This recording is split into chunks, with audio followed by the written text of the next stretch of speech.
Um prazer estar com vocês esse período. Primeira vez que a gente trabalha junto, né? Como aluno em sala de aula. Alguns alunos eu já pude trabalhar, né? Que estudavam no período noturno e em outras disciplinas. Nesse semestre, a gente vai ver o direito das coisas 2. Direito das coisas 1 já é do estudo. Parte do direito das coisas 1 formam as bases para das coisas 2, tá? Principalmente quando vocês estudaram lá a propriedade. Aí eu quero apresentar para vocês agora o plano de ensino. Ele deveria ter sido passado na aula passada, mas aí na aula passada houve um desencontro de informação, porque eu acabei enviando o link da aula para o antigo representante. A coordenação não tinha enviado a nova lista com novos eleitos. E eu enviei por e-mail para ele, que era o Thiago, e entrei aqui, 8 horas, e não esperei, 8h30, 9, aí depois eu vi pelo AVA que a Márcia tinha me comunicado, e eu realmente não entrei no portal AVA, porque os alunos até então também não tinham acesso, tá? Então, por causa e para não ter prejuízo, eu vou apresentar aqui o plano de ensino. Então, conseguindo me ouvir, vou passar o plano de ensino aqui para vocês, vou apresentar ele e vou fazendo algumas explicações para vocês entenderem o grande objetivo da matéria, do que vai ser visto no período. Então, aqui nós temos o plano de ensino, como conteúdo programático. Nós vamos ter aí o primeiro tópico, que são os reais de garantia. Os direitos reais de garantia incluem o penhor, a hipoteca e a anticrese. Hoje a gente já vai ver a primeira aula desses direitos reais de garantia, tá?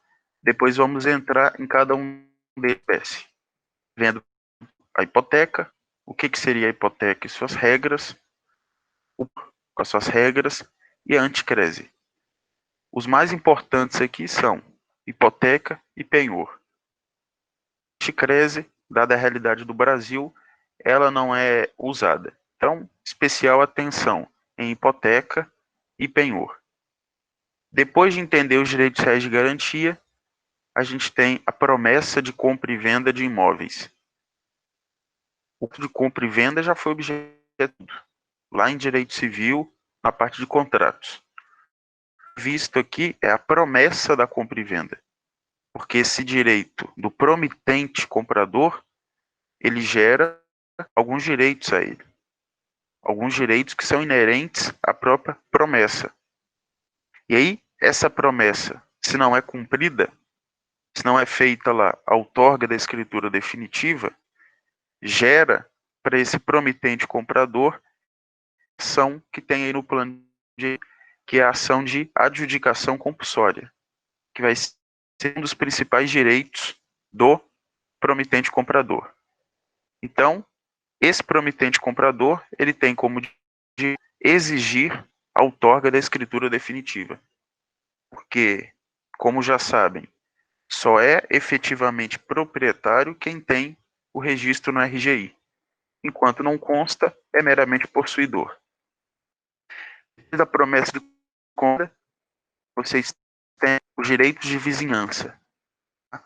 Aí fala um pouco uso nocivo ou uso prejudicial da propriedade, as árvores limítrofes, frutos cair, direito de construir, demarcação, passagem forçada, tá? Aí são institutos do direito de vizinhança. E vamos ver também a servidão, principalmente a diferença entre passagem forçada e servidão. Um é instituto do direito de vizinhança, que é a servidão, é um direito real lá do artigo 1225. E temos também o direito de laje.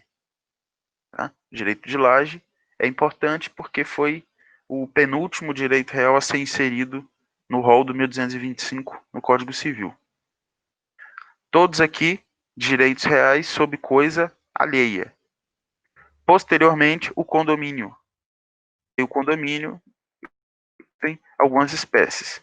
Existe o condomínio geral, existe principalmente o condomínio edilício, que seriam os apartamentos, que podem ser residenciais ou comerciais. Aí vocês vão ver como se constitui um condomínio, como que funciona a administração do condomínio, a função do síndico. Tudo isso é objeto também do direitos reais ou coisas 2. Então, basicamente, vai tratar, que é conteúdo programático, de direitos reais sobre coisas alheias. Tá? Então, a gente volta um pouco nos direitos reais sobre coisas alheias, salvo aqui a promessa de compra e venda, aqui o condomínio. Os demais tratariam disso. O plano prevê também o desenvolvimento com atividades teóricas e atividades práticas. Então, parte da aula a gente faz com teoria, a outra parte é feita com prática. A parte feita com prática é através de análise de caso concreto, e aí, como sabem, obrigatoriamente tem que ser utilizado o AVA, que é a plataforma institucional. Então, a aula vai ser desenvolvida teoricamente e parte através de alguma questão ou alguma situação prática para atender essa situação aqui, até para fixar o conteúdo. Como bibliografia, vocês têm todos os livros aqui da bibliografia na biblioteca virtual da instituição. E aí vão cair o Mário, que vai tratar do condomínio, mas aí, como o condomínio é o último tópico da matéria, esse tem que aguardar um pouco, porque ele só trata de condomínio e incorporação. Aí temos Arnaldo Rizardo, que vai tratar do direito das coisas. Tem na minha biblioteca. E Flávio Tartucci. Um dos que eu julgo aqui mais seria esse Flávio Tartucci, tá? Fica como indicação, mas vocês podem utilizar o que vocês quiserem, ou até mesmo outro de sua preferência. Quem já gosta de Carlos Roberto Gomes pode continuar usando. Quem tem já o livro de Direito das Coisas, que é o volume 5, pode continuar com ele, porque foi visto parte da matéria em um período. A outra parte consta no livro e vai ser. Aí temos aqui também a bibliografia complementar, mas para tratar de direito registral. Antigamente, essa disciplina ela não existia. Os alunos estudavam direito das coisas em um período. Ela era de 80 horas. E aí, obviamente, não conseguia ver isso tudo em um período, né? Porque aí vocês já passaram por posse, propriedade, usufruto, uso, habitação. E aí incluir tudo isso aqui em um só fica bem complicado. E alguns pontos dela eram vistos em direito imobiliário. Então existia coisas 1 com 80 horas e direito imobiliário com 40 horas. E aí o direito imobiliário, ele se preocupava muito com a questão de trâmites cartorários, questões de cartório.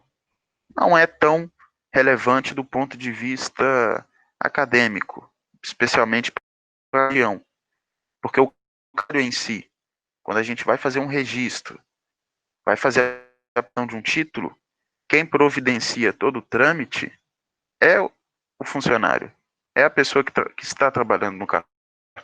Então é mais relevante ser dividido entre coisas 1 e coisas 2, para vocês poderem ver aqui o condomínio, a servidão, a promessa de compra e venda e os direitos reais de garantia, que são bem importantes também. Tá? Essa noção é só para situar vocês no que a matéria vai tratar. Não deixa de ser uma continuação do que era o Coisas 1. Claro que com tópicos aqui específicos. Tá? Depois esse plano de ensino eu vou colocar no AVA. Vai ser inserido no AVA e aí vocês vão poder ter lá o acesso e ir acompanhando no decorrer das aulas. A gente começa essa parte inicial com o módulo 1 mesmo.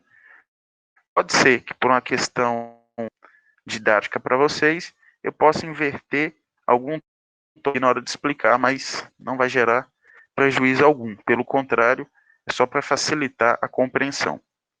Mas o primeiro para a gente tratar realmente vão ser os direitos reais de garantia, que, como o próprio nome diz, vão tratar de uma garantia, que é uma garantia de uma obrigação. Né? Só para recapitular um pouco, os direitos reais ou direito das coisas, eles tratam de relações entre pessoas e coisas. Diferentemente do direito obrigacional, o efeito que é gerado aqui é um efeito erga omnes, é um efeito que afeta todos. E justamente por ser erga omnes, é uma situação que decorre da publicidade. Existe o princípio da publicidade nos direitos reais, principalmente quando a gente fala em aquisições, em doações. A propriedade ela é transmitida, seja por oneroso ou gratuito, aí pode ser compra e venda ou doação, com o registro na RGI. Então, vigora a publicidade. Então, é uma relação entre pessoas e coisas, além de ser essa relação travada entre pessoas e objetos. Obviamente, esses objetos podem ser móveis ou imóveis. Nós temos ainda o efeito erga omnes, relação de sujeição de todos. Não existe um sujeito ativo pré-determinado. Vigora o princípio da publicidade e existe um rol ativo. Tudo que é direito real consta no 1225. Tá? Então, quando abrem lá o 1225, encontram hipoteca, penhor, anticrese, promessa de compra e venda, servidão, direito de laje, multipropriedade, que é um outro direito. Tá? Então, tudo isso vai constar no artigo por ser um rol fechado. É só essa. Eu sei que vocês já viram, mas é só para situar, para relembrar alguma coisa aqui. Tá? Para quem teve um pouco de dificuldade ou não lembra muita coisa de que faça uma leitura, principalmente dos pontos de propriedade e algumas coisas de posse e defesa da posse. Não vai precisar ler tudo, mas é para relembrar. Então, o conceito de posse, entender o que é a posse, né? A posse nada mais é do que exteriorização de propriedade. Eu sou considerado possuidor quando conduta de dono, e aí eu tenho conduta de dono através de um dos atributos da propriedade. Os atributos da propriedade, vocês se recordam que podem ser através de 4 maneiras, ou é usando, ou fruindo, ou reavendo. Então, para ser possuidor, eu posso ter o uso. Por exemplo, se eu sou locatário, eu tenho uso. Então, eu sou possuidor. Eu posso ter o uso e o fruto. Aí eu tenho os dois atributos. Eu sou o quê? Usufrutuário. Aí a diferença é que usufruto é direito real e locação é direito obrigacional. Então, essa é a síntese, só para daí, da posse. A propriedade não. A propriedade é eu ter justamente os 4. Posso usar da coisa, ou deixar de usar. Eu posso fruir a coisa, ou seja, receber frutos do objeto. Eu posso dispor através de compra e venda, através de doação, e eu posso reaver. O reaver está ligado a uma característica dos direitos reais, que é o direito de sequela, que é o direito de perseguição. E o proprietário ele vai reaver o bem através da ação reivindicatória, que é uma característica dos direitos reais também. A reivindicação acontece pela ação reivindicatória. As possessórias, como entrega o nome, são ações que discutem posse e não propriedade. A ação que discute propriedade é a reivindicatória e existe a reivindicação. E só cabe reivindicação para quem é dono. Para quem é dono, no máximo cabe a reintegração, que é a devolução do bem, se houver o caso. Então, só depois, se necessário for, relembrem de ler aquela noção geral de posse, os meios de defesa da posse, a ação reivindicatória e o conceito de propriedade. Porque, como é uma continuidade, como é coisas dois, parte-se do pressuposto de que tudo aquilo de posse e propriedade, mencionar aqui, já está bem na veia de vocês, tá? Mas não é que seja difícil, não. É porque vai retomar alguns conceitos já vistos. Então, visto que já ensino, se tiver alguma dúvida dele, vocês podem escrever aí e depois eu respondo, tá? Vocês coloquem aí. Mas eu acho que, basicamente, o que eu queria passar do plano de ensino é isso. O principal aqui é entender o conteúdo programático, se desenvolver, e a bibliografia. Tá? As avaliações. Houve uma mudança também. Ainda nem alteraram o plano de ensino aqui. Não mandaram atualizado. Mas as novidades que eu acho que já foram passadas para vocês. A nota 1, ela vai ser composta de 2 atividades, cada uma dessas atividades valendo 5 pontos. Então, a nota 1 continua valendo 10. 2 é a mesma lógica. 2 atividades valendo 5, totalizando 10.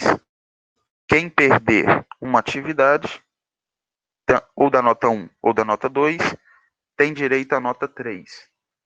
A nota 3 é uma atividade só que vale 5. Então, a nota 3 só consegue substituir uma atividade. E quem não conseguir a média 7 com a 1 e a 2, se submete à avaliação final que vale 10.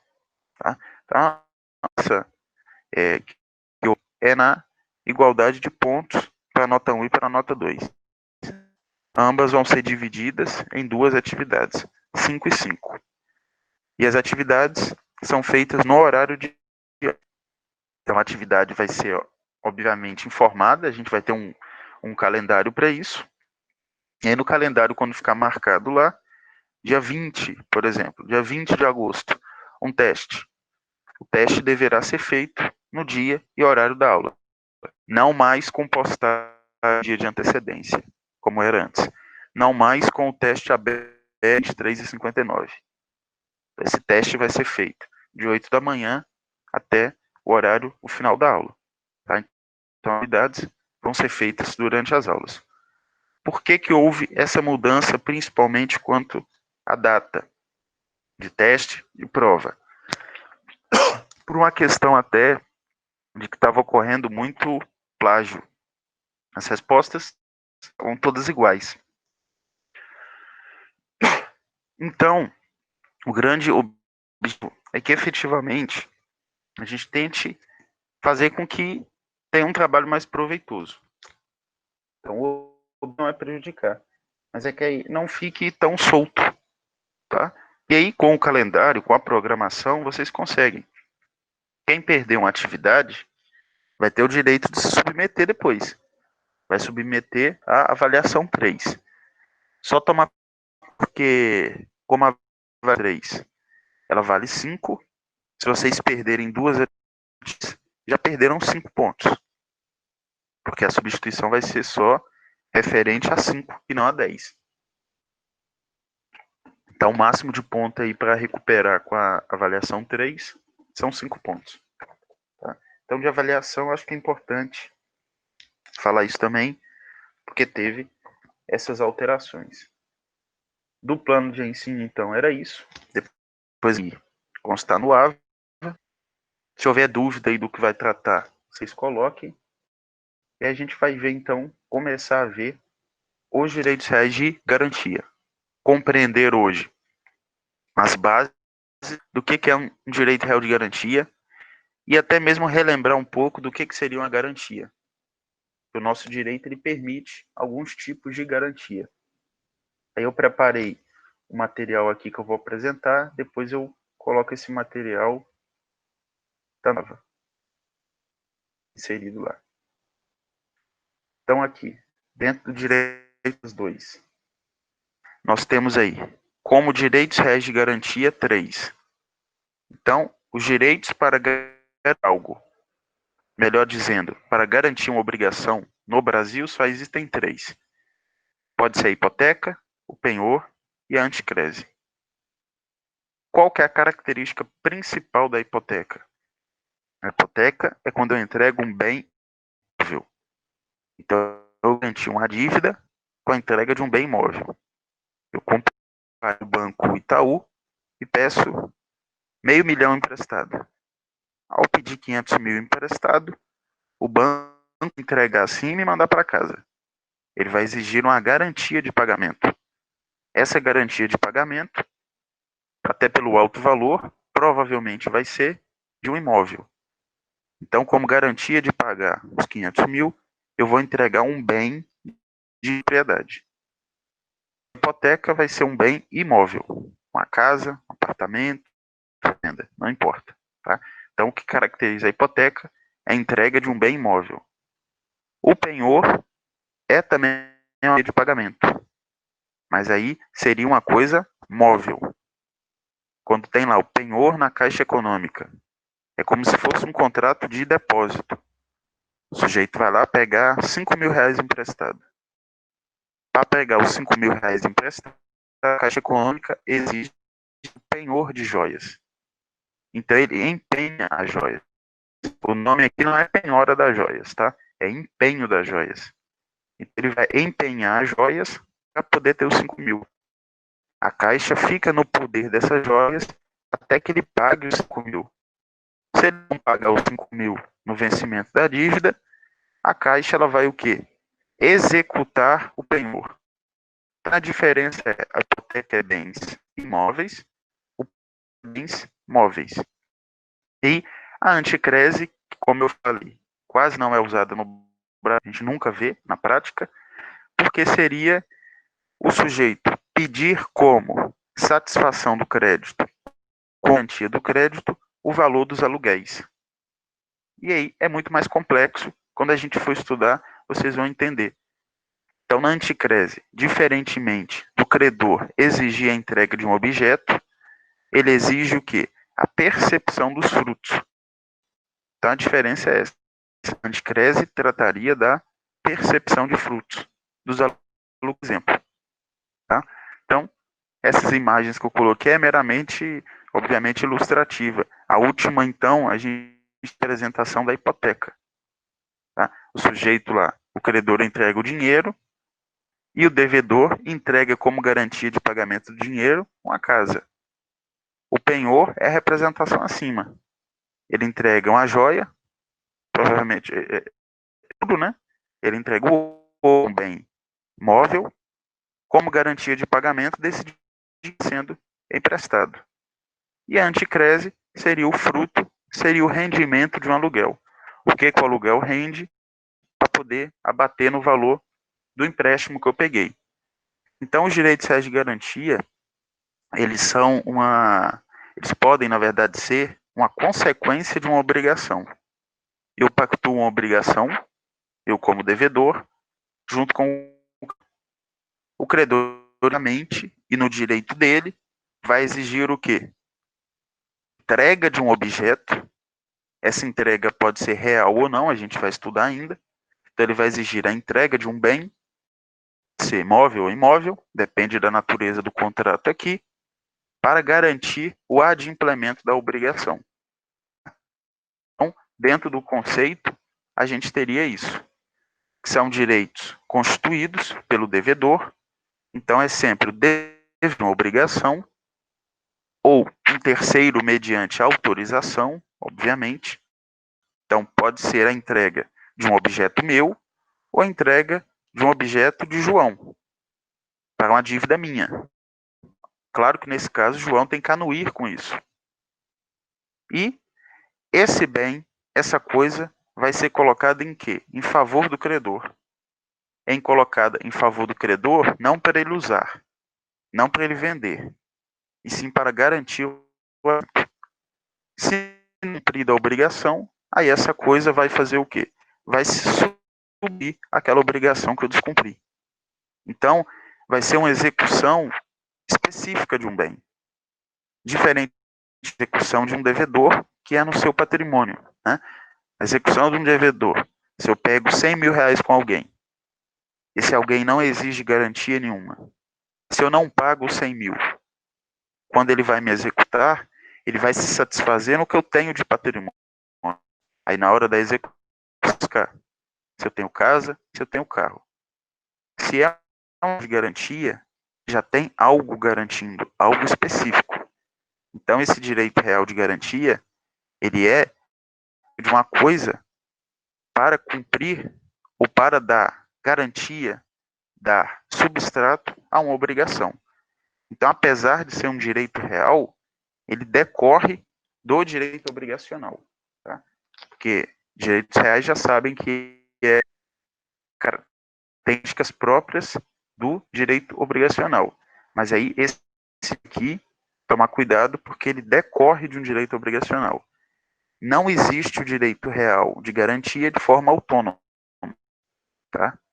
A posse, apesar de não constar lá como direito real no 1225, a gente estuda dentro dos direitos reais, que é aquela discussão doutrinária. A posse, eu tenho como enxergar de forma autônoma. A propriedade, o usufruto, eu por vezes posso. Agora, o direito real de garantia, eu preciso obrigatoriamente de uma obrigação. E aí, obrigação é direito. Então, eu preciso lá de credor e devedor. E aí, credor exige algo. Se for direitos reais, ele exige uma coisa. Tá? Então, aí eu coloquei depois só uma observação que no obrigacional, o credor, então, muitas vezes exige do devedor uma garantia, caso o débito não seja adimplido. Essas garantias, elas podem ser reais, que é o que a gente vai estudar, penhor, hipoteca e anticrese, ou podem ser garantias pessoais ou fidejussórias. Garantias pessoais ou fidejussórias são aquelas que vocês já estudaram, que é o aval e a fiança. Tá? Então, as garantias fidejussórias, em um contrato de locação, eu como locatário, o que ele faz como exigência para a locação? Ele exige uma garantia. Uma garantia às vezes, é o quê? Fidejussória. Ele faz através da fiança. E aí a fiança, como característica, ela tem responsabilidade o quê? Subsidiária. Então, primeiro, ele deveria cobrar do locatário, e se não consegue, aí sim ele cobra do salvo quando há o quê? Renúncia ao benefício de ordem, porque é locação. Aí dentro da locação existe essa previsão específica. Se houver no contrato lá renúncia ao benefício de ordem, o credor, que é o locador, ele pode cobrar diretamente dos dois. A responsabilidade ela vai ser solidária. Tá? Mas a característica da fiança é responsabilidade subsidiária. E no aval é responsabilidade solidária. O aval é muito solidário em relações empresariais. Então, sempre que há uma garantia, sempre que há a obrigação, sempre que há, pensem lá, em um contrato que o credor quer exigir uma garantia, ele exigir uma garantia fidejussória, aí ele faz através da fiança ou faz através do aval. Lembrem da locação, para ficar mais fácil. Então, na locação, existe uma garantia fidejussória. Não obrigatoriamente, né? É uma opção do credor. As garantias, opção, a lei não obriga. Tanto a garantia real quanto a garantia fidejussória é para dar maior certeza para o credor, e não por imposição da lei. O Código Civil ou a lei de locações, ela não está impondo que tenha que ter. Mas, obviamente, se vocês estão em defesa do credor, se vocês aconselham o credor, o que vocês vão sugerir a ele? Qual que vai ser o trabalho de vocês? De quê? De que ele faça o quê? A exigência de uma garantia para o devedor. E aí, naquela situação concreta, vai ser analisado. Uma garantia será que real ou uma garantia fidejussória? Geralmente as obrigações menores, não é regra, mas geralmente as obrigações menores vão ter garantias fidejussórias ou pessoais. E as garantias de valores mais elevados vão ter garantias reais. Tá? Pense em garantia pessoal, entrego, não é um bem. O que eu entrego é um outro sujeito se colocando também na posição de devedor. Por isso que ela é uma garantia pessoal e não real. Porque eu entrego uma pessoa, não a pessoa em si, óbvio. Eu entrego aquele nome do sujeito. Então, para cumprir com o contrato de locação, além de Tiago, que é locatário, tem João também. Porque João é o garante da obrigação, porque eu estou ali como garantia o quê? Fidejussória ou pessoal. E pode ser exigida também uma garantia real. Aí a garantia real, já falei com vocês, tem a mesma ideia para adimplir um pagamento, só que aí vai ser através do penhor, hipoteca ou anticrese. E aqui é um bem específico que responde pela dívida. Na pessoal, seriam todos os bens lá. Ambas as garantias podem ser acumuladas. Em contrato, eu posso colocar só uma garantia, só um aval, eu posso colocar só uma hipoteca, mas eu também posso colocar um aval com a hipoteca. Eu posso colocar um penhor, um aval e uma hipoteca. Então, todas elas podem ser acumuladas. Aí depende da natureza do contrato, depende do objeto e principalmente do valor do contrato. Né?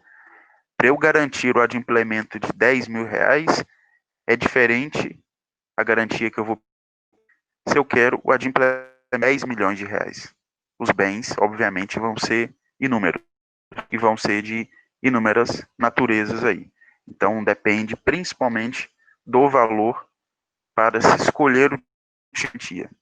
Mas lembrar, é uma escolha. Não existe obrigatoriedade de eu fazer essa ou fazer aquela. Existe, se eu falar aqui, no tipo de objeto. Não vou fazer uma garantia de um bem imóvel através do penhor. Eu tenho que fazer pela hipoteca. Isso não está errado. Mas na escolha aqui é de certa forma livre. Para esses direitos reais de garantia, nós temos no artigo 1420 os requisitos gerais. Então, os requisitos gerais do 1420, eles vão valer para os direitos reais de garantia, qualquer dos três, seja o penhor, a hipoteca ou a anticrese. Então, as aplicações que a gente está estudando hoje aplicam-se a todos os direitos de garantia. Na aula, a gente vai ver em específico hipoteca, penhor e a anticrese. O primeiro requisito que existe aqui para eu poder dar um bem em garantia. Então, os requisitos, eles são a partir da pessoa, do devedor, principalmente, quando se fala no requisito subjetivo. O que é um requisito subjetivo do direito real de garantia? Só pode entregar um bem como garantia quem pode ser devedor, quem tem capacidade de ser devedor. E aí, voltando na propriedade, quem tem capacidade de ser devedor? Quem pode alienar bens? Quem vai poder fazer a alienação? É o proprietário. O meramente possuidor, ele não pode. Né? Então, a capacidade de devedor aqui, ela vai estar atrelada àquele que pode alienar. Aquele que tem a faculdade ou atributo da alienação. O primeiro requisito, então, objetivo é o quê? Capacidade ou a possibilidade de alienar um bem. Só pode dar em garantia aquele que pode vender, aquele que pode alienar. E quando há ação, por exemplo, de filhos menores, tutela, curatela, que é a situação de incapacidade. Esses bens, eles podem ser gravados com direito real de garantia? Pode, desde que haja autorização judicial. Então, obviamente, 50 anos de idade, maior e capaz. Esse maior e capaz, ele tem um bem de sua propriedade. Esse bem dele cumpre já o primeiro requisito, porque ele tem idade de devedor. Ele pode alienar o bem, porque o bem é dele.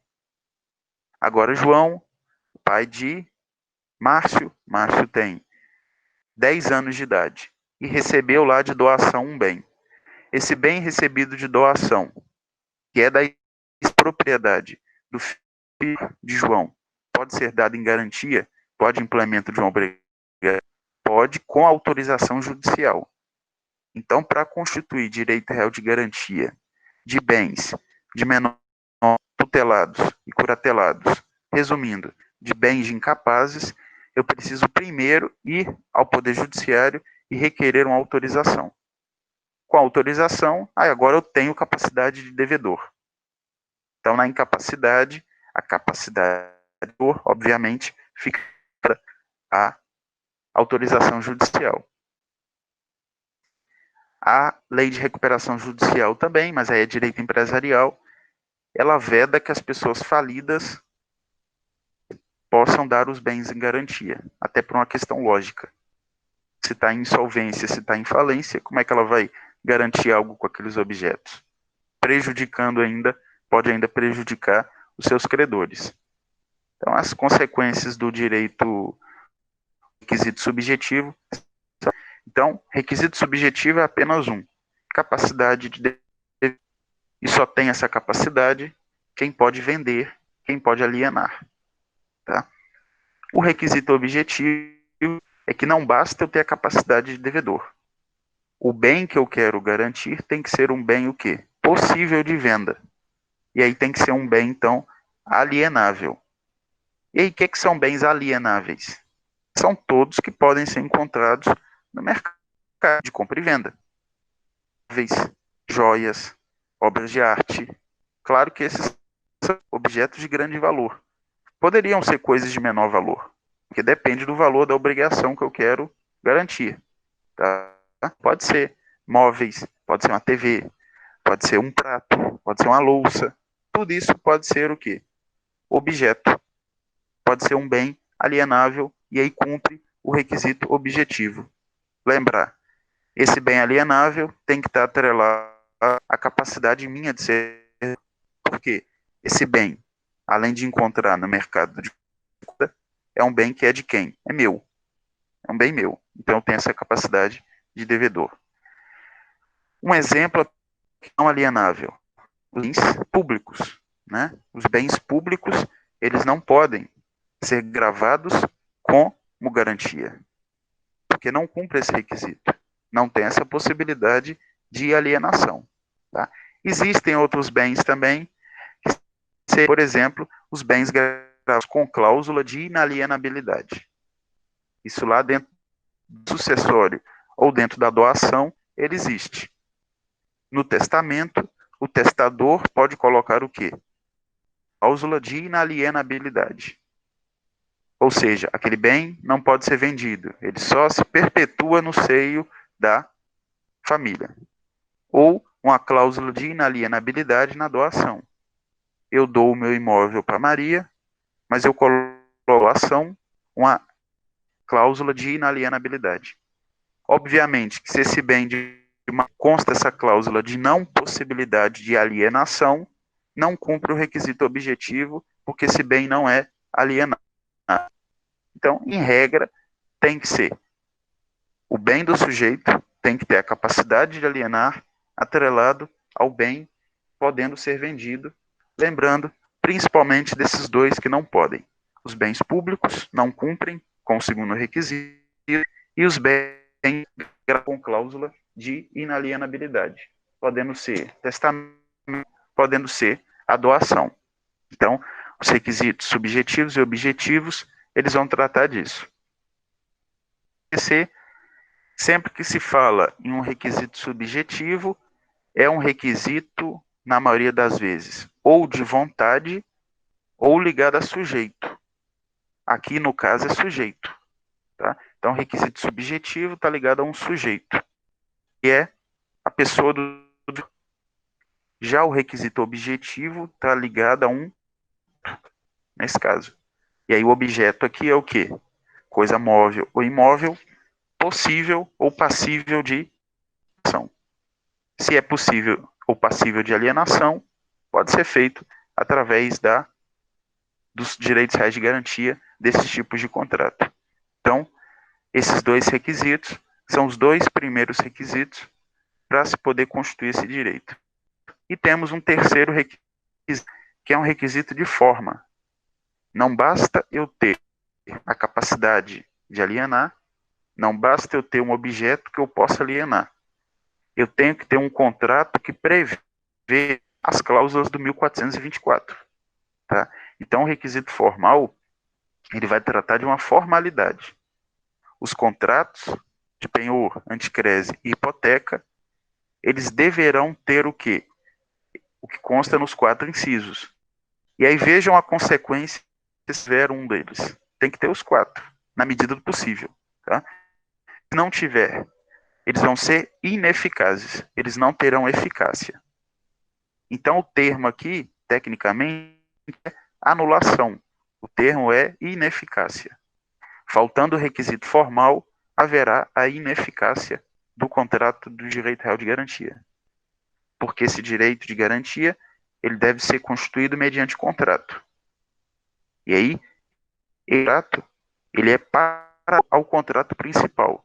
Lembrem lá, não existe real de garantia sem um contrato prévio. Qual que é o contrato prévio? Contrato de mútuo, por exemplo. Empréstimo. Tem lá. Vou pegar 250 mil com o João. Vou pegar 250 mil com o banco.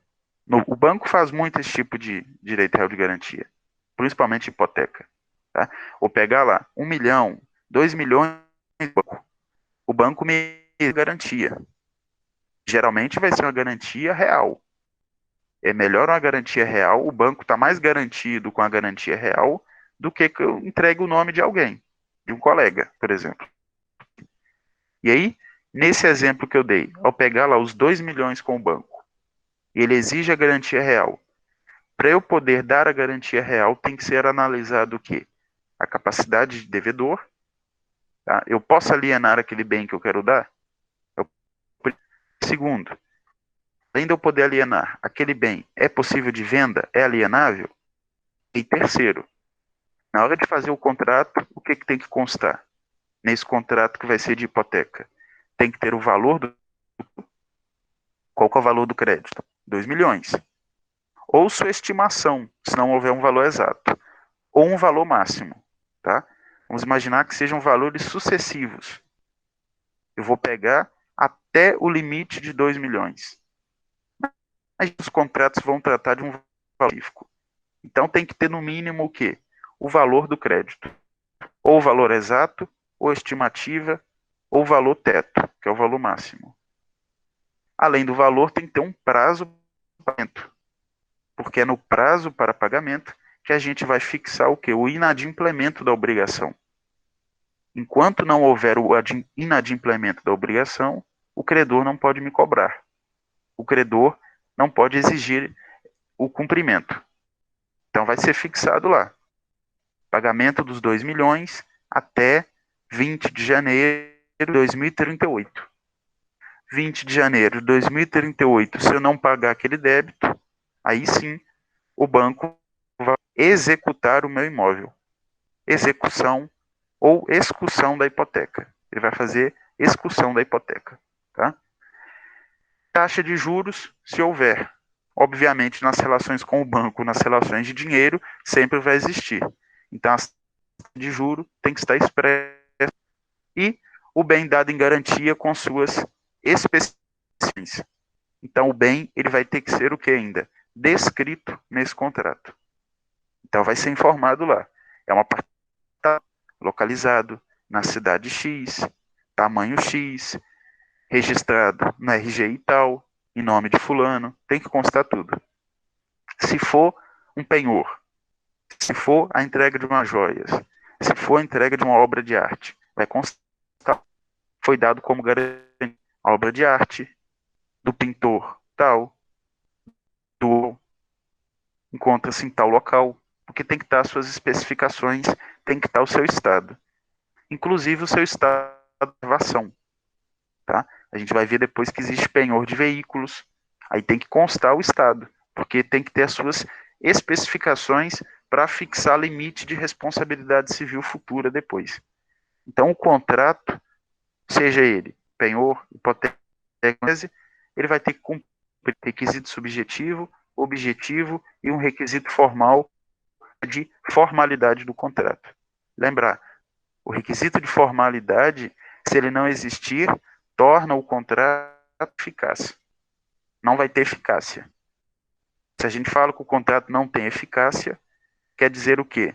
Se eu não pago a dívida, o credor não vai conseguir executar aquele bem específico. Porque o juiz, ao analisar o contrato, ele vai declarar a ineficácia. Esse contrato não tem eficácia. Por quê? Falta o valor. Por quê? Falta o prazo para pagamento. Então, são requisitos obrigatórios. Então, a gente tem aí que são 3 requisitos. Tá? E temos os princípios para poder analisar ainda esses direitos reais de garantia. Tá? Os princípios, eles vão responder muitas questões de vocês. Vão responder muitas dúvidas, porque os princípios podem ser analisados pela perspectiva de característica também desses contratos. O primeiro princípio que a gente tem é da acessoriedade. O que significa algo acessório? É como eu expliquei lá no início. Esse contrato, ele não existe por si só. Tá? Os direitos reais de garantia, eles são obrigatoriamente acessórios de uma obrigação principal. Se ele é acessório, ele segue a sorte do... Se por razão ou outra a obrigação principal ela se extinguir, por exemplo, um efeito de prescrição, a dívida não pode ser mais cobrada. O que acontece com a hipoteca?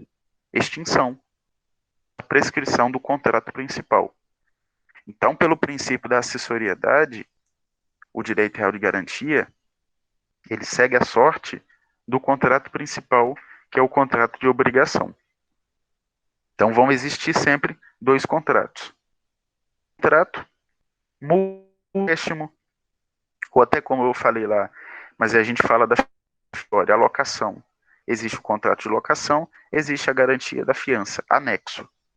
Tá?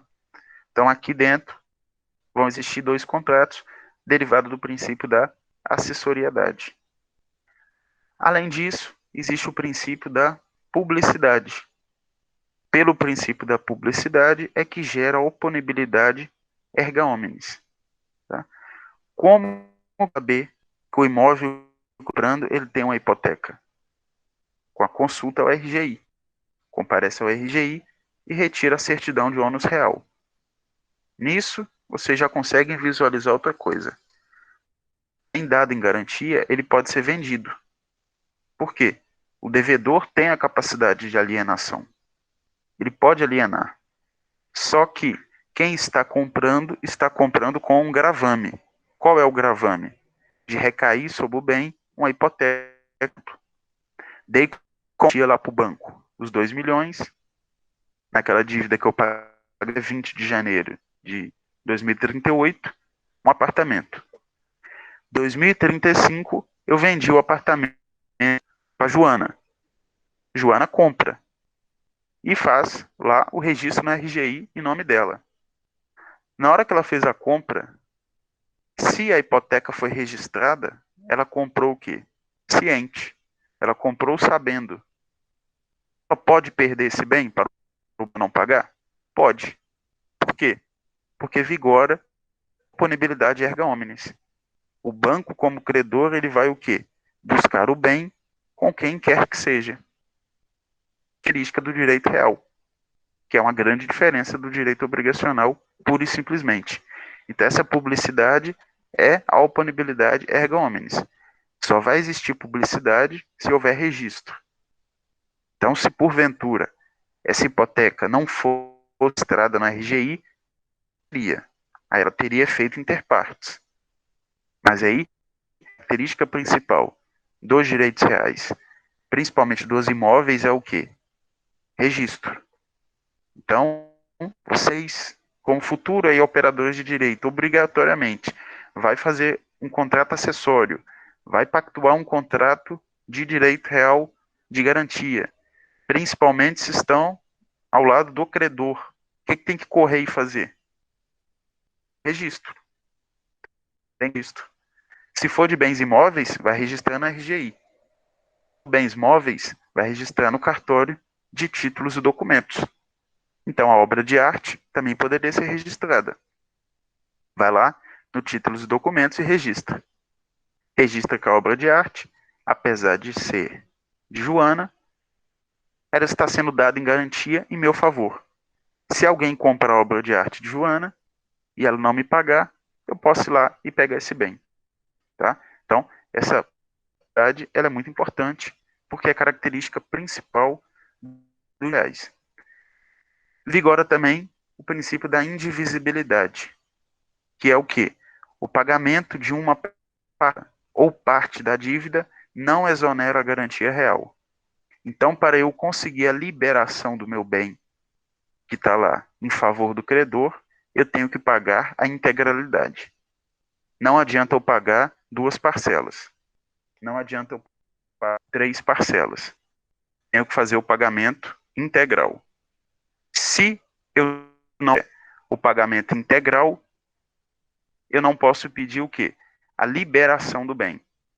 Então, a liberação ela está condicionada ao pagamento integral. Isso é o princípio da indivisibilidade. Uma vez dado como garantia, o bem fica o quê? Garantindo até o adimplemento total. Então, lembrar, adimplemento total. A gente não implemento parcial aqui, tá? Salvo se houver, obviamente, alguma adição contrária no título, né? Então, no contrato constou lá, cláusula 4ª, que se houvesse o pagamento de metade, a dívida liberaria metade dos bens. Isso pode, tá? O que é acordado é válido, porque o que é acordado entra no campo da autonomia privada. Mas o que não é, a gente tem que aplicar a legislação aqui, aí dentro do 1431, a gente teria possibilidade. Existe também a especialização, que nós já estudamos, que é o formal.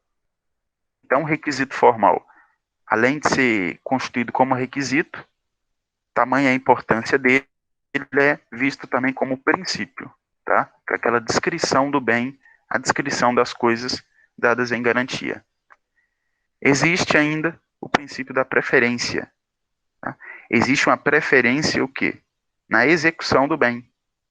Quem será a preferência na hora de executar?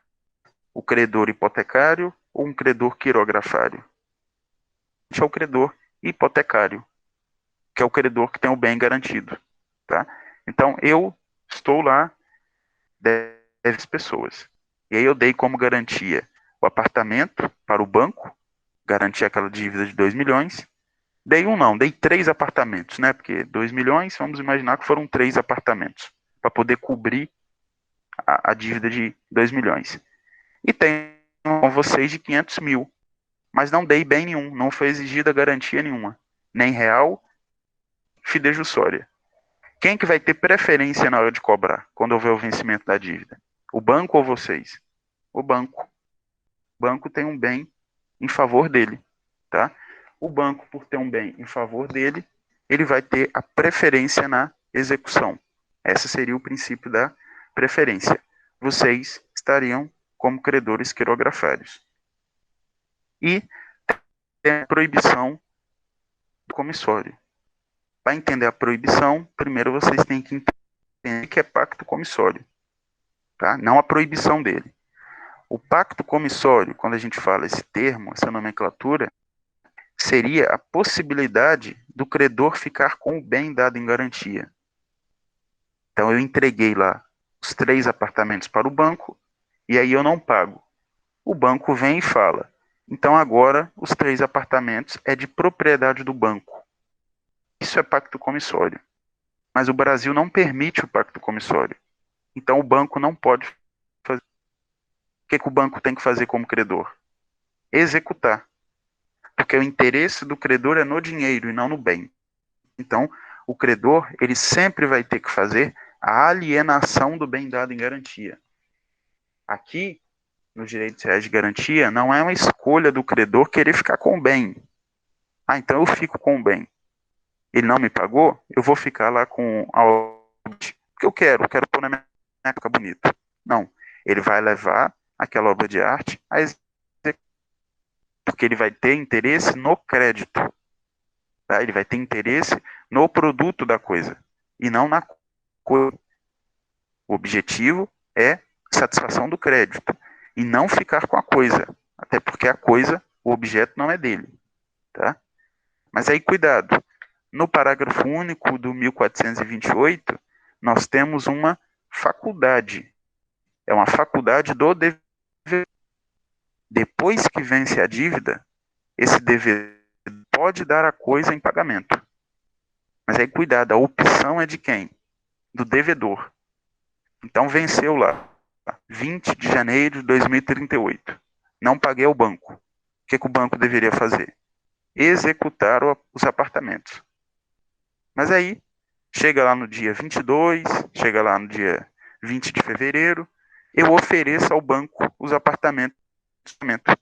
Eu falo, tudo bem, tá aqui, devedor. Eu te dou meus apartamentos como pagamento da dívida. E aí, vem o banco e fala, eu aceito. Aí sim, houve um acordo de vontades, mas totalmente oferecido pelo devedor. Tá? Tecnicamente, isso dentro de obrigação, vocês estudaram, seria o que? A dação em pagamento, que é uma modalidade de extinção de obrigação. O que houve, quando eu peguei lá os 2 milhões com o banco, era que eu deveria devolver 2 milhões, corrigido e atualizado, e não entregar 3 a partir. Eu estou entregando coisa diversa para o pagamento. Tá? Lembrar, o direito aqui é para garantia e não como pagamento. Eu não estou entregando a joia, a obra de arte ou o apartamento para pagar. Eu estou entregando como garantia de pagamento. Porque se não for pago, o credor vai e executa. O credor vai e escute essa ação ou executa essa ação. Tá? E outra coisa para frisar, só se torna possível o cumprimento dessa obrigação acessória, que é o direito real de garantia, quando houver o quê? O vencimento da dívida. Então tem que haver, pressupõe, o vencimento da obrigação principal. Com o vencimento da obrigação principal, aí que surge o direito de execução do direito real de garantia. E aí, o vencimento da dívida acontece quando? Quando actuado lá no contrato. Ou nas hipóteses de vencimento antecipado da dívida. Tá? Existem hipóteses em que a dívida vence antes, por algumas razões. Por exemplo, dívida em que eu tenho de trato sucessivo. Vou pagar 10 parcelas mensais sucessivas. E aí consta uma cláusula lá, se eu atrasar alguma delas, vence antecipadamente. Aí sim, chega na terceira, eu não pago. O que acontece? Venceu todas as demais. Todas as outras 7. Venceram junto com a terceira. Aí é uma hipótese de vencimento antecipado da dívida. Tá? Nós temos hipóteses desse vencimento antecipado no artigo 1425. Depois vocês podem dar uma olhada no 1425, só para ver umas possibilidades de vencimento antecipado da dívida. Mas, em regra, a dívida vai vencer de prazo naquela data fixada. Então, veja, com os princípios aqui, há várias possibilidades, há várias formas de haver perguntas e conseguir respondê-las somente com o princípio. Ou nem com o princípio, com o entendimento do princípio. Porque é um contrato acessório, porque é um contrato com efeito erga omnes, que é indivisível, que não comporta, salvo acordo, liberação parcial dos bens, enquanto não é um contrato ser específico, especializado, porque tem seus requisitos lá, objetivo e aqui o requisito formal principalmente. É um contrato que gera uma preferência uma preferência na execução, dá uma maior garantia ao credor, e é um contrato que não permite que a coisa fique em poder, em propriedade do credor, salvo o parágrafo único lá, que é depois do vencimento, acordo, tá? Então, especial atenção nessa proibição do pacto comissório, que ela é bem dada. Várias questões tratam desse pacto comissório aí, principalmente por causa do nome dele, que às vezes esquece-se aí. Esses seriam todos os fundamentos, ou melhor dizendo, as bases para compreender os direitos reais de garantia. Qualquer dos três, qualquer daqueles três, penhor, hipoteca e anticrese, eles vão estar a essas características ou esses princípios que foram colocados, tá? O que a gente vê depois é em específico a hipoteca, por exemplo. Quais as características específicas do direito do credor hipotecário? Quais bens estão sujeitos à hipoteca? Falei que são bens imóveis, mas nós temos lá bens que não são imóveis, mas o Código Civil dá tratamento de bens imóveis. Navios e aeronaves. Você vai ver. Então, se eu quero dar como garantia um navio, eu tenho através de hipoteca, não através de penhor. Que a natureza jurídica desse navio, por direito civil brasileiro, é de coisa imóvel e etc. Mas, assim, essa aula, com esses fundamentos dos direitos reais de garantia, ela é muito importante, porque ela responde uma infinidade de questões. Pode-se não se lembrar especificamente de um direito e dever do credor e devedor do hipotecário, por exemplo, mas aí lembra-se aqui de uma cara que tem um princípio e consegue responder a questão. Então, tenham em mente principalmente os requisitos, o objetivo, o grande objetivo desses direitos, qual seria, que é tentar cumprir, tentar garantir uma obrigação e suas características aqui, que são características diferentes do contrato. Daquele contrato de empréstimo, daquele contrato de multa. E aí, a gente pode, assim, concluir. O que seria mais benéfico? Eu exigir uma garantia real ou uma garantia pessoal? Tá? O que vocês acham? Tentem refletir aí. Obrigações, no campo lá obrigacional. Se vocês querem, podem colocar vocês na situação. Se vocês quiserem emprestar um dinheiro para alguém, como será que vocês teriam mais garantia? Exigindo uma garantia fidejussória, com que o devedor traga alguém para vocês, tá? Desculpa, para responder com o devedor, ou vocês exigiam como credores um objeto? Aí depende do valor para poder fazer a exigência do objeto. Se for um valor de 5 mil reais, de 100 reais, obviamente é um objeto móvel. Se eu falar em 300 mil, em 500 mil, aí é um objeto imóvel. Tá? Então, são contratos muito usados também, não só na esfera civil, mas na esfera empresarial também. As pessoas jurídicas, obviamente, pactuam contratos. E a jurídica comparece lá a um banco, a uma financeira, ela não vai pedir 100 reais, ela não vai pedir 100 mil, ela não vai pedir meio milhão, vai pedir bem mais. E o banco não vai entregar, assim, né? Ele não vai depositar lá. Então, toma aqui 5 milhões, toma aqui 20 milhões na sua conta, e aí o vencimento da dívida é X. Não, vai exigir uma série de garantias. E qual garantia que será se o banco exigir? Que ele trouxesse uma outra empresa para responder junto? Não. Vai exigir o quê? Uma garantia real. Vai exigir, por exemplo, vários bens imóveis em nome dessa política. Porque se a empresa não pagar, o banco vai lá no vencimento e executa cada um dos imóveis. E aí, como requisito, a gente viu, como requisito subjetivo, essa empresa tem que ser o quê? A dona dos imóveis. Ah, mas e se a empresa vender imóveis no decurso do prazo da dívida. Quem compra ciente que pode perder o bem. Se houver registro, é claro, né? Porque vigora o que? A publicidade. E só como é que uma situação, a princípio, travada entre duas pessoas, ou seja, uma relação a princípio obrigacional, ela pode cair no campo da obrigação real.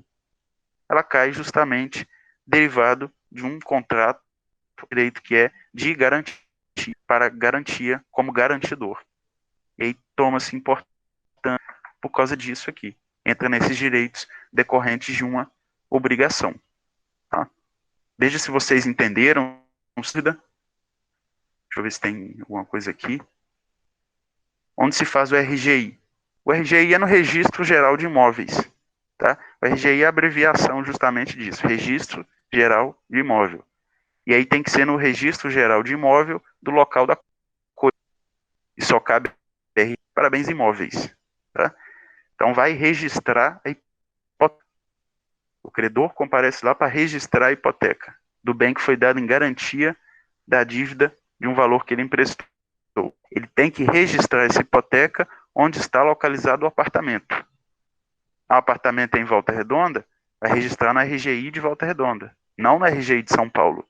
Não pode. Então, o registro é onde encontra-se a coisa, para poder justamente dar a verdade. Se alguém para esse apartamento, vai tirar uma certidão de ônus real lá no RGI de Volta Redonda. Ao tirar a certidão, vai constar lá. Existe uma hipoteca firmada em favor do Banco Itaú de uma dívida com vencimento em 20 de janeiro de 2038. Eu estou comprando ciente que existe uma hipoteca. Tá? Significa que eu posso sim perder o bem. Existe possibilidade de eu não perder. A gente vai ver depois. A princípio, fiquem com essa ideia, por causa do caráter o quê? Erga omnes, ou a publicidade. Se não fizer o registro dessa hipoteca, obviamente quem compra não pode perder. E ainda que seja um direito real, vai ser um direito real com eficácia inter partes. É o registro, é a publicidade que vai dar a eficácia erga omnes, não simplesmente a constituição do contrato. O contrato digitado, assinado e colocado na gaveta não dá publicidade. Tá? O que dá publicidade é a possibilidade de terceiros verem daquilo. E aí, quando a gente fala bens imóveis, principalmente, o terceiro vai saber ao comparecer no RGI. Entendeu? Sim, obrigada. Tá. Vê se tem mais alguma dúvida, se alguém tem. Se conseguiram compreender o objetivo, a lógica, princípios. Depois a gravação eu vou colocar. Vai ficar disponível no AVA e esse material que eu passei também. Tá? Mas aí, naturalmente, vocês têm que busquem uma doutrina, façam a leitura aí de um livro para poder, principalmente, ir fixando com essas nomenclaturas aí. Porque na primeira leitura, no primeiro entendimento, pode ser que fique um pouco difícil. Mas depois, com mais leitura, mais demanda, vocês vão conseguir compreender melhor. Tá? Sem nenhuma dúvida, não tiver dúvida, por hoje a gente encerra. Na próxima aula a gente vai falar de hipoteca, e aí eu vou fazer parte da ação teórica, e depois eu coloco alguma coisa no AVA, alguma questão, algum caso, ou alguma pergunta para vocês analisarem, para tentar juntar tanto essa aula 1, principalmente os princípios aqui, com a própria hipoteca, para poder ir mandando na cabeça de vocês um elemento. Tá? Então, se não tiver dúvida, dia e até a próxima aula. Avaliação, eu tinha as datas ou como vai ser? Como vai ser, tá? Eu tinha falado, não sei. Então, como vai ser? A nota 1, elas vão ser 2 atividades, 5 pontos. 2, a mesma coisa. Então, nota 1, 2 atividades valendo 5, nota 2, idem. Nota 3, apenas para quem perder uma atividade. E a nota 3 só vale 5 pontos. Então, nota 1 vale 10, nota 2, 10. E aí, nota 1 e nota 2, se o aluno tiver média 7, aprovado. Se ele perder uma atividade, aí provavelmente não vai ter a média 7, ele se submete a uma atividade de nota 3. E se ainda assim não tiver êxito, ele tem uma prova final que vale 10. Foi passado pela coordenação algumas datas limites. Por exemplo, nota 1 deve ser fechada até 22 de setembro. Então, a nota 1 nós temos que fazer até 22 de setembro. Tá? Não sei se passaram para vocês, representantes, essas datas ou essas colocações. Aí a gente pode ver, ou se vocês quiserem ver as datas e me mandar, pode. Planejei ainda as das atividades, mas a gente pode já ver isso semana que vem. As atividades elas vão ser realizadas no dia e no horário de aula. Caso perder mais de uma, não pode fazer duas, é só uma. Tá? Então, a nota 3 só substitui uma.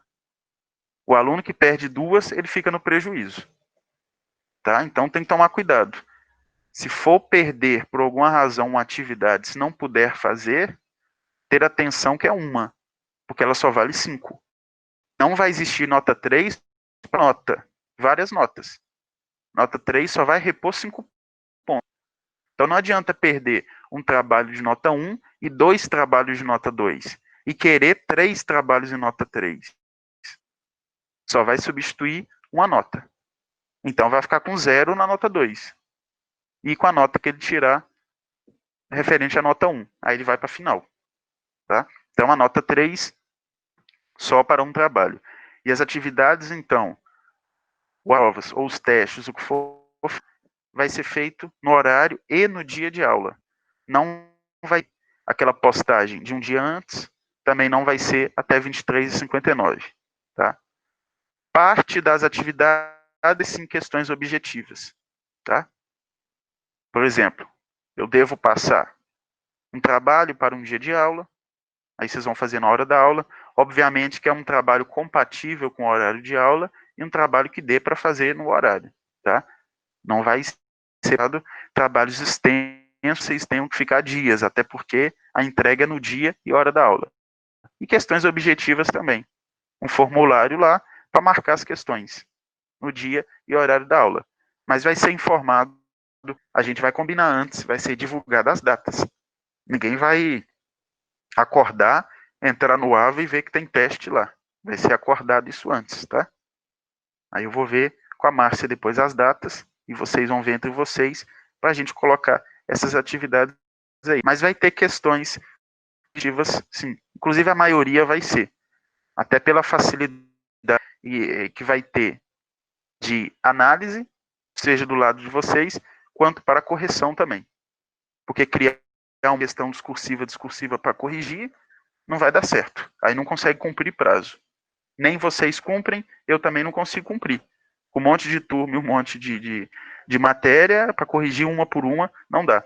Então a gente vai fazendo assim, priorizando questões objetivas e priorizando alguns trabalhos na medida do que dá para fazer. Por exemplo, lá, 2 casos concretos para analisar.